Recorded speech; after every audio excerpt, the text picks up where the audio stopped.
इखलाक sir, मुझे आप ये बात बताएं कि मिसाल मलिक के हस्बैंड जो हैं यासिन मलिक, वो टेररिस्ट थे? अब इंडिया एक बहुत बड़ी मार्केट है। मतलब आप इंडिया, चाइना, पाकिस्तान और इंडोनेशिया मिला लें तो ये टोटल पॉपुलेशन का कोई अराउंड 40% बनता है। जाहिर है ये एक यासिन मलिक नहीं है, यहाँ और बहुत से निकलेंगे और हर जुल्म की आखिर होती है एक ना एक दिन। तो कश्मीर तो बंदा उसके बारे में सोचे ना, जब पाकिस्तान बहुत अच्छा जा रहा हो, यहाँ पे वैसा कुछ ना हो रहा हो। हम तो यहाँ पे आज़ादी की जंग लड़ रहे हैं, खुद हम तो यहाँ पे लड़ रहे हैं। हर चीज़ का ठेका पाकिस्तान ने लिया। अगर हम गुज़िश्ता 3.5 साल में गवर्नमेंट की बात करें, उसमें मकबूजा कश्मीर के वाले से जिस तरीके के स्टांस लिए गए, जिस तरीके से काम किया गया, उसमें तो ये नहीं हुआ। ये गवर्नमेंट जाने की देर हुई है कि भारत ने जो है दहशतगर्द भी डिक्लेयर कर दिया, सजा भी दे दी।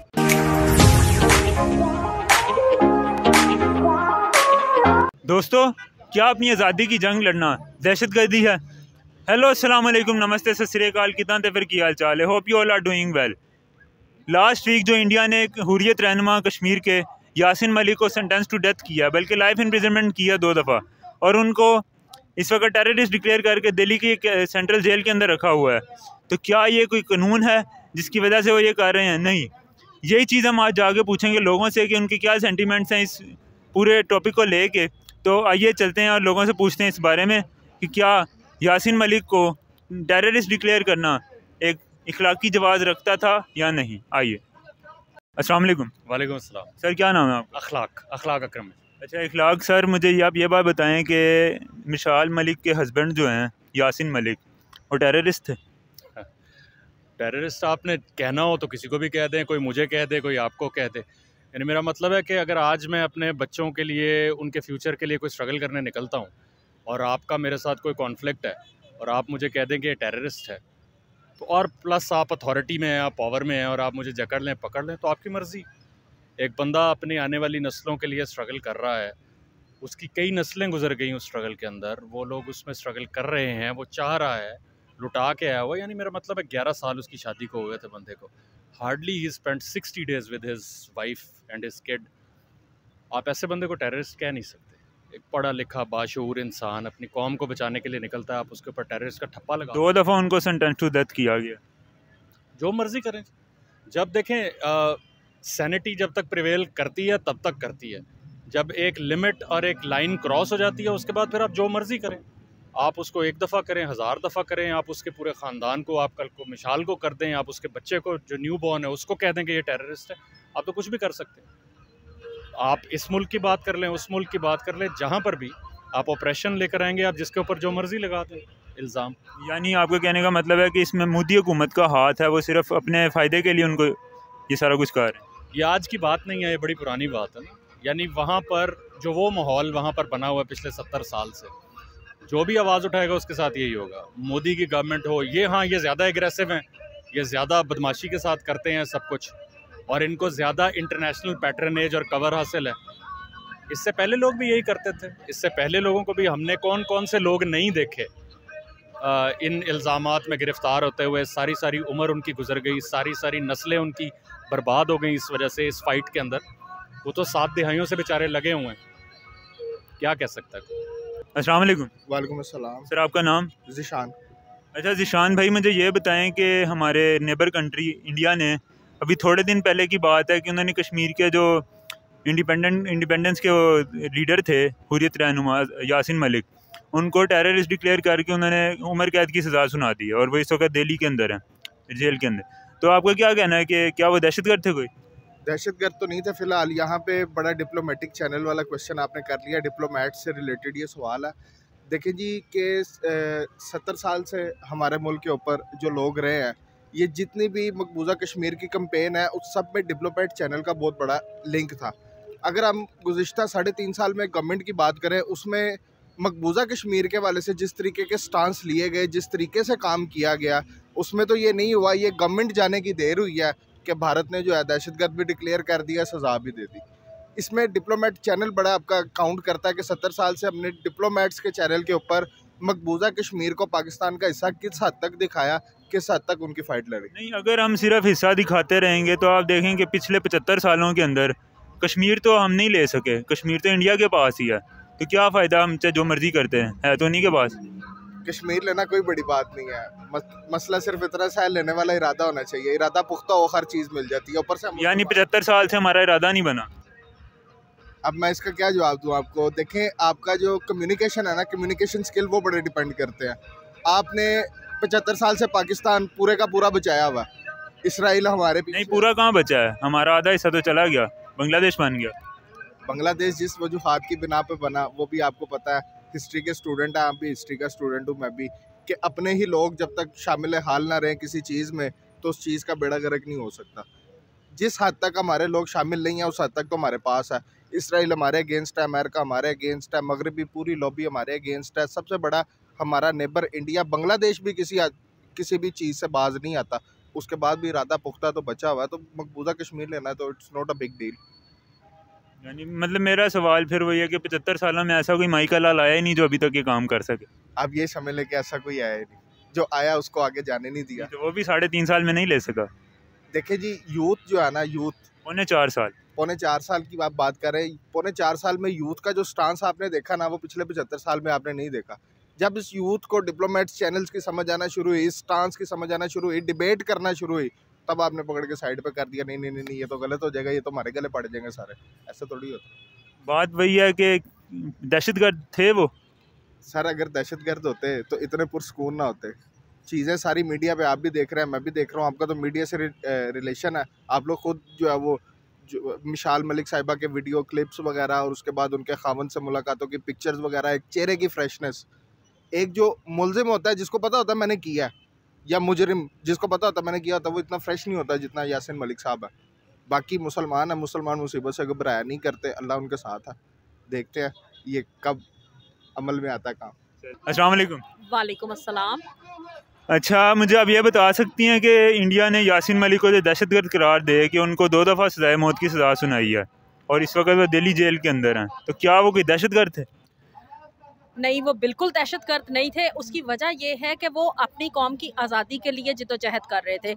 If we go back to the history and we see and we try to read about 1957, one party was saying that it's mutiny, whereas other party is saying that this is the fight for freedom. There are always two perspectives. अगर आप उनके नज़रिए से देखें, हिंदुओं के नज़रिए से देखें या इंडिया के नज़रिए से देखें, तो वो कह रहे हैं कि जी ये दहशतगर्द है, जबकि आज़ादी तो हर इंसान का बुनियादी हक है जिससे वो लोग महरूम हैं, जिससे हमारे कश्मीरी महरूम हैं। और जब हम अपने दिल पे हाथ रख के सोचें, अपने मुल्क के मुतालिक सोचें, कश्मीर को as a part of Pakistan सोचें, तो ऑफ कोर्स वो एक आज़ादी की जंग है, जो कि आज़ादी का जज्बा तो एक परिंदे में भी होता है, हर जी रूह में होता है। एक पौधे को भी फलने फूलने के लिए आज़ादी चाहिए। अगर आप केज में किसी को बंद करेंगे तो दम घुटेगा, और जब दम घुटेगा तो हर चीज़ में आपको पता है कि फिर उसके बाद आगे आपके अपने ही पीछे से पुश करते हैं। तो जब पुश करते हैं तो जाहिर है ये एक यासीन मलिक नहीं है, यहाँ और बहुत से निकलेंगे और हर जुल्म की आखिर होती है एक ना एक दिन। सो ये उस जुल्म की चेन है जो कि इंडिया बहुत देर से कर रहा है, और इसकी आखिर होगी और इंशाल्लाह ताला कश्मीर बनेगा पाकिस्तान। लेकिन इंडिया का कहना है कि जो पाकिस्तान के पास कश्मीर है, वो कहते हैं कि वो पाकिस्तान ऑक्यूपाइड कश्मीर है, पाकिस्तान ने उसके ऊपर कब्जा किया हुआ है, वो भी हमारा हिस्सा है, यानी इंडिया का हिस्सा है। वो सही है या हम सही हैं? हम सही हैं। उसकी वजह ये है कि आप 1947 में जिस वक्त कायदे आज़म ने पाकिस्तान का एक नक्शा और हर चीज़ सारी की थी, उस वक्त में भी आप देखें तो कश्मीर पाकिस्तान का हिस्सा है, कश्मीर हमारी शहरक है। फिर अगेन आपका question, I will try to refer it to the back, वही चीज़ sequel to it, India says mutiny, Muslim says war of independence. अस्सलाम वालेकुम। वालेकुम सलाम। सर, एज अ पाकिस्तानी आप मुझे बताएं कि अभी कुछ दिन पहले, यहाँ 1 वीक हो गया है, इंडिया ने यासीन मलिक को, जो कि कश्मीर के हुर्रियत रहनुमा थे, सेंटेंस टू डेथ किया और टेररिस्ट डिक्लेयर कर दिया। तो आप क्या समझते हैं उसको कि क्या वो कोई टेररिस्ट थे?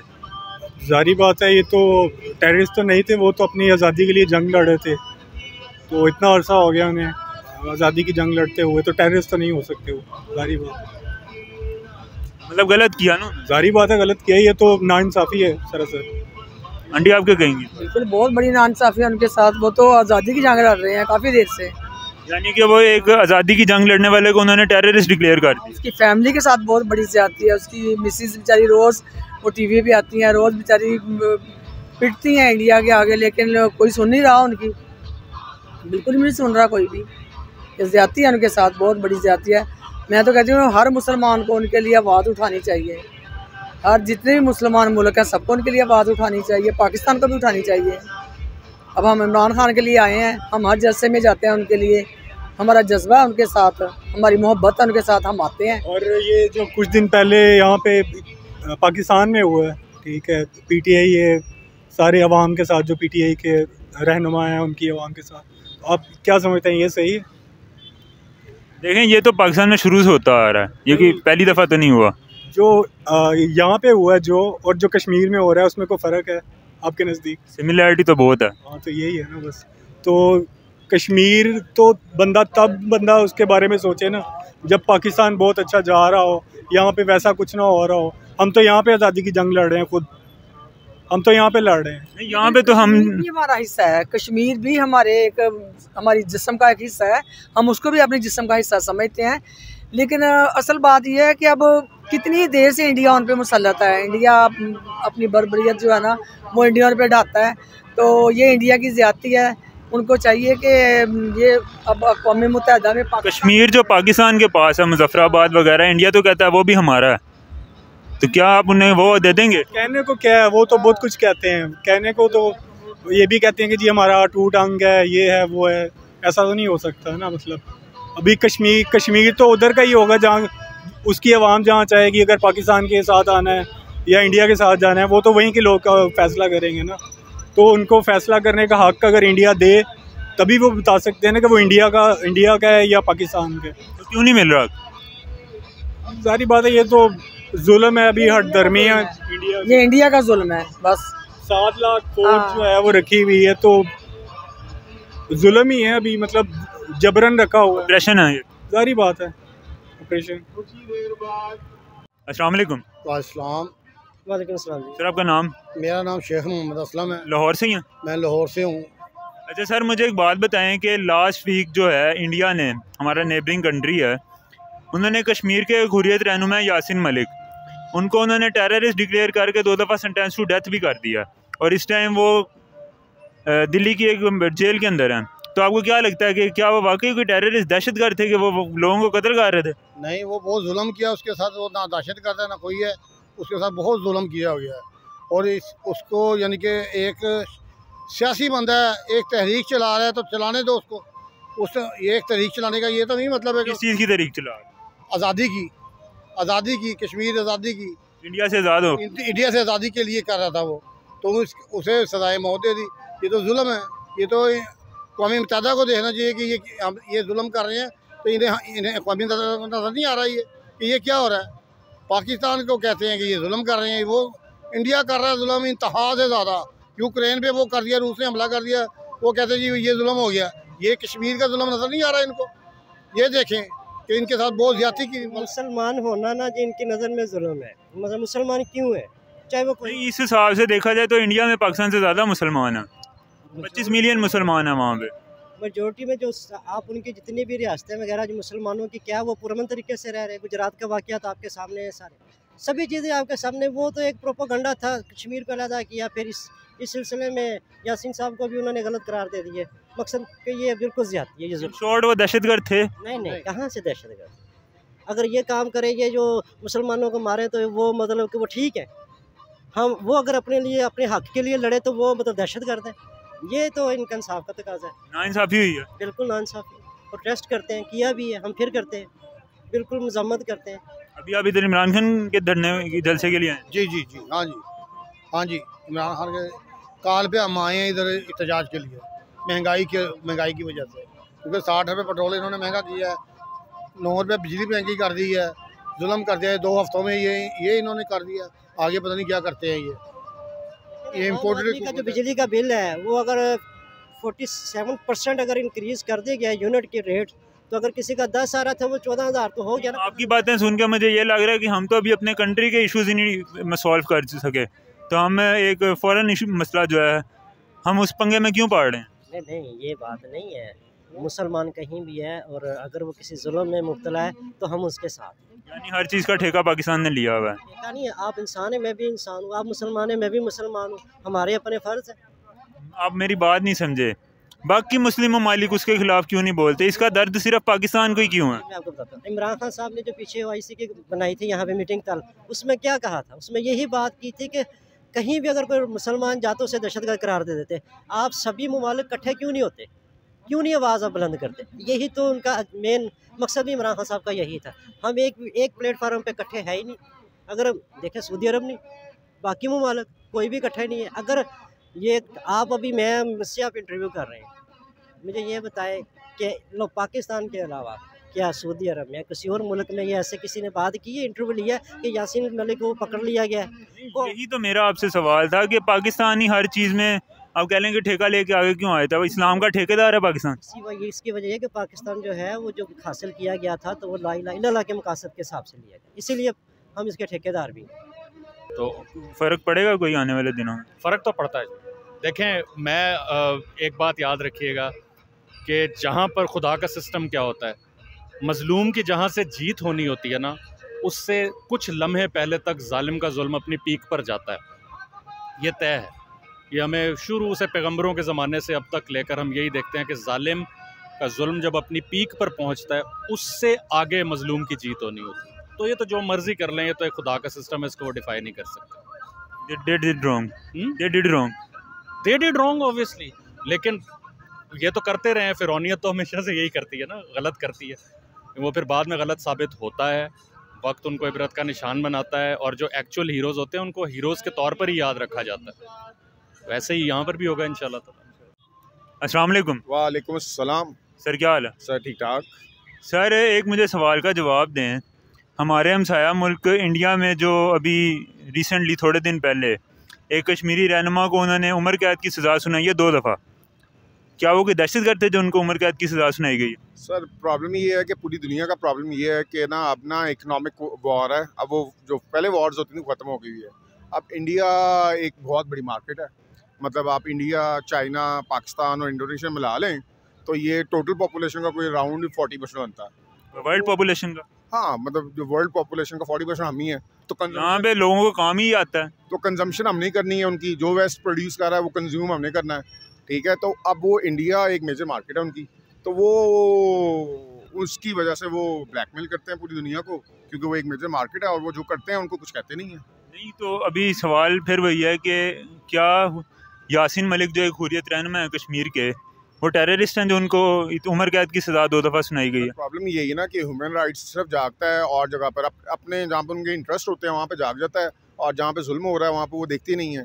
तो ये प्रॉब्लम है कि उनकी इकॉनमी स्ट्रॉन्ग है, इस वजह से वो सारा कुछ करते हैं। अभी वो रशिया से वो ऑयल ख़रीद रहे हैं, हमने ख़रीदने की कोशिश की तो हमें उन्होंने कहा जी आप नहीं ख़रीद सकते। तो प्रॉब्लम ये सारा है इकोनॉमी का प्रॉब्लम है। इकॉनमी स्ट्रॉन्ग है, वो जो मर्जी करते रहें, जिसके पास पावर है वो सेठ है, वो जो मर्जी करता रहे, वो ह्यूमन राइट्स नहीं जागेंगी। वो या जागेंगी यहाँ पर जी यहाँ पे कुछ हो गया है, यहाँ पर बलूचिस्तान में जाग जाएंगी वो, और जहाँ पे कोई इशू नहीं है लेकिन वो रॉ ने अपना फंडिंग कर रहे हैं वहाँ पर, और वहाँ पर वो उठाते रहते हैं इशूज़। और हमारा प्रॉब्लम भी यही है कि हमने अपनी कोई लॉबी नहीं बनाई बाहर, और हमने कभी उठाया नहीं है, और उठाने वाला कोई आया ही नहीं है। यानी कि जो कश्मीर की आवाज़ उठाएगा उसको टेररिस्ट डिक्लेयर कर दिया जाएगा। ऑब्वियसली वहाँ पे जो रह रहे हैं वो अपनी आज़ादी के लिए जंग लड़ रहे हैं, वो कश्मीरी पॉपुलेशन है, उनकी जो राय है वहाँ पर रेफरेंडम होना चाहिए, और जो जहाँ पे वो जाना चाहते हैं उनको उनके साथ जाना चाहिए। अगर वो इंडिपेंडेंट होना चाहते हैं इंडिपेंडेंट करते हैं, अगर वो पाकिस्तान के साथ आना चाहते हैं पाकिस्तान के साथ करते हैं, इंडिया के साथ जाना चाहते हैं इंडिया के साथ करते हैं, लेकिन रेफरेंडम कराएं, वोटिंग कराएं और उसके थ्रू डिसाइड करें। लेकिन अब प्रॉब्लम भी क्या है कि इंडिया वहाँ पर आके अपने लोग करता जा रहा है ताकि उनकी जो पॉपुलेशन है वो ज़्यादा हो जाए। पाकिस्तान में ऐसा नहीं हो रहा, पाकिस्तान ऑक्युपाइड कश्मीर जिसको हम आज़ाद कश्मीर कहते हैं। अब यही मसला ना कि हमने हमारे पास भी हम कहते हैं जी वो अपनी मर्जी से हम इलेक्शन करवाते हैं हर दफ़ा, और वो जो भी उनका रिप्रेजेंटेटिव होता है वो आके अपना रूल करता है, तो वो भी वहाँ पे इलेक्शंस करवाएं, और वो जहाँ पे जाना चाहते हैं उनको जाने दें। इवन के आज़ाद कश्मीर वाले भी अगर वो एक कश्मीर अलग बनाना चाहते हैं तो उनको बनाने देना चाहिए, तो उनको राइट होना चाहिए वो जहाँ पे जाना चाहते हैं। अगर वो इंडिपेंडेंट बनाना चाहते हैं तो इंडिपेंडेंट हो जाए, पाकिस्तान के साथ आना पाकिस्तान के साथ जाना, इंडिया के साथ जाना चाहे, लेकिन पूछें तो उनसे ना फोर्स ना करें, और फोर्स वो कर रहे हैं और वो उन्होंने पकड़ लेते हैं जो वो आवाज़ उठाता है। शॉर्ट ना पाकिस्तानी पूछते हैं ना इंडियन पूछते हैं। मसला ये है कि कह सकते हैं आप कि दोनों नहीं पूछते, दोनों को चाहिए कि टेबल पे बैठें और इसका कोई प्रॉपर रेजोल्यूशन करें। अब हमारी ट्रेड स्टार्ट हो रही है इंडिया के साथ, चल रही है इनकी नेगोशिएशन, लेकिन प्रॉब्लम क्या है कि उन्होंने जो 5 अक्टूबर वाला जो उन्होंने किया था, काम किया था उन्होंने 5 अगस्त वाला, तो उसके बाद देखें आप 5 अगस्त को जो उन्होंने किया है, उसके बाद जो हमारे एक्स प्राइम मिनिस्टर थे उन्होंने कहा जी तब तक इनसे नेगोशिएशन नहीं हो सकती जब तक ये अब वो वाला डिसीजन वापस नहीं लेते। लेकिन यहाँ पर जो पावर सेंटर है जो वो चाहते हैं कि हमारी नेगोशिएशन हो उनके साथ और ट्रेड स्टार्ट हो जाए। तो हम तो इंडिया से ट्रेड करना चाहते हैं जो हमारा दुश्मन है, और जो अमेरिका का दुश्मन है रशिया, उसके साथ हम ट्रेड करना नहीं चाहते। तो ये अनफॉर्चुनेटली सोचने वाली बात है। तो आपको अपने इंटरेस्ट देखने हैं। तो अब देखें ना, $21 बिलियन की हमारी एनर्जी इंपोर्ट्स हैं। हम IMF से $6 बिलियन लेना है, वो भी कर्जा 5 साल के लिए हमें मिलना, वो 5 साल में मिलना है। और अगर हम सिर्फ उनसे ऑयल ही इंपोर्ट कर लें तो वो हमारा मोर देन $6 बिलियन हमारा सेव हो जाएगा। और अभी जो पेट्रोल प्राइसेस बढ़ी हैं वो भी इंक्रीज़ इतनी ना होती।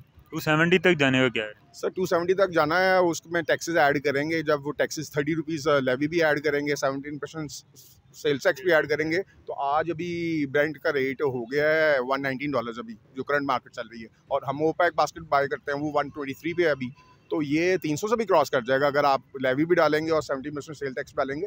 और इन्होंने अभी सब्सिडी ख़त्म करनी है सिर्फ, जो आपकी अराउंड 270 तक जाके ₹9 और है अभी जो करंट रेट है। अब रेट थोड़ा बढ़ता जा रहा था और 15-20 रुपये बढ़ जाएगा, लेकिन आप उसमें ₹30 ऐड करें, 70% सेल टैक्स ऐड करें तो 300 से ऊपर ही से बात चल जाएगी।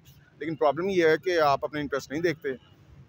आदत है हमें, हम अलग तो हो गए हैं, आज़ाद नहीं हुए। और कश्मीरी भी बेचारे बैठे हुए हैं, आज़ादी मांग रहे हैं। हम भी बेसिकली आज़ाद नहीं हुए, अभी हम भी वहाँ पे फंसे हुए हैं, ज़हन हमारे ऐसे ही हैं। तो कॉस्ट तो है।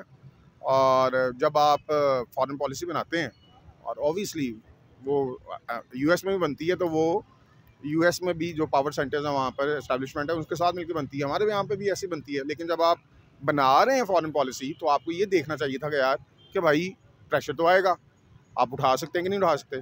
नहीं उठा सकते तो पहले ये पंगा नहीं लेना था रशिया वाला। अब ले लिया पंगा तो फिर खड़े हो जाए, पूरा करें, खड़े हो जाएं। और क्या कर लेगा वो? कुछ नहीं करता, वो देगा आपको धमकियाँ, क्या करेगा? हम मजबूरी है उनकी, वो यहाँ इस रीजन से नहीं निकल सकते। उन्होंने यहाँ पर चाइना पे चेक रखना ही रखना है, वो नहीं निकल सकते रीजन पे। और हमारे नेगोशिएटर जिन्होंने नेगोशिएट किया है वो उन्होंने कभी अच्छा नेगोशिएट नहीं किया। मुशर्रफ साहब ने नेगोशिएट किया, उन्होंने ठीक नहीं किया। मतलब वो आए जी, सारे नेटो की सप्लाई यहाँ से जानी थी पाकिस्तान से, सारी हाईवेज़ हमारी बिठा दी उन्होंने पढ़ के, हम मेंटेनेंस करी जा रहे हैं, हाईवेज़ की करी जा रहे हैं। और उनको को भाई ML1 अब जो चाइना से बनवा रहे हैं उनसे ML1 बनवाते उस टाइम पर, और ML1 यहाँ भी रह जानी थी। तो नेगोशिएट इन्होंने कभी भी अच्छा नहीं किया, सस्ते में बिक गए हमेशा। तो ये मसला है, नेगोशिएशन करने दें पॉलिटिशियंस को या किसी बिजनेसमैन को, अच्छा नेगोशिएट करता है। नौकरी पेशा बंदा कभी नेगोशिएट अच्छा नहीं करता, आप जैसे मेरे जैसे कभी अच्छा नेगोशिएट नहीं कर सकते। ठीक हो गया thank you.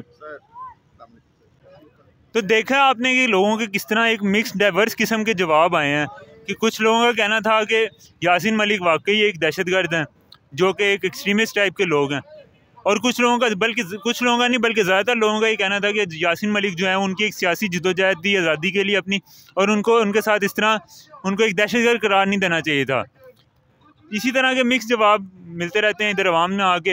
Hope so you like this video. अगर आप लोगों को वीडियो अच्छी लगे तो काइंडली इस वीडियो को लाइक करें और चैनल को सब्सक्राइब कर दें। इसी तरह की मज़ीद इन्फॉर्मेटिव वीडियोज़ और इसी तरह की मज़ीद सोशल हमारे Q&A जो हैं वो आते रहेंगे। मिलते हैं आपसे नेक्स्ट वीडियो में, तब तक के लिए पीस आउट। शहर में गाँव में